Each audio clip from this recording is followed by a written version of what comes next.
Welcome again to another Curator's Chat. I'm Jason French, Curator of Collections at the Behringer-Crawford Museum.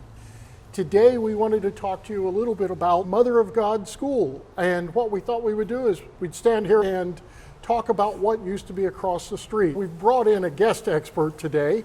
This is Heather Churchman. She is the wonderful woman that runs Covington Uncovered on Instagram. I started my obsession with the Mother of God School because there is a statue across the street that came from high up on the cornice at the school that we are fortunate someone saved. The school was built around 1906 for the Mother of God. It was their parochial school. Back then we had a lot of Germans going to church here. At the cornerstone dedication for the church, there were thousands of people in the street here. By 1915, they had 4,000 students at the school, so it was a pretty big deal around here. It was designed by Samuel Hannaford and Son, who also did music hall and many other things around Cincinnati and Covington. Why did we lose the school? Because it was such a grand old building. Well, at one time there was a church on almost every corner in Covington. Everybody lived and went to church and shopped nearby. Then they started moving out to the suburbs, and around the 50s and 60s is when the mass exodus began, I would say. And the students at the school were down to just about 100 students in 1960.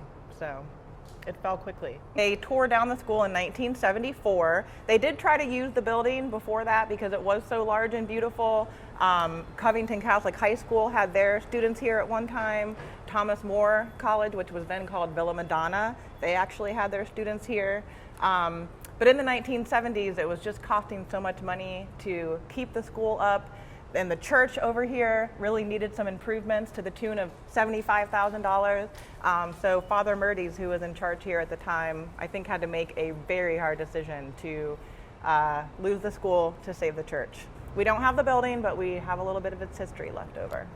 So the most prominent, I wish I had a name for her, but it's a statue of a woman's head with remnants of a crown on it that used to be high up above the door of the school.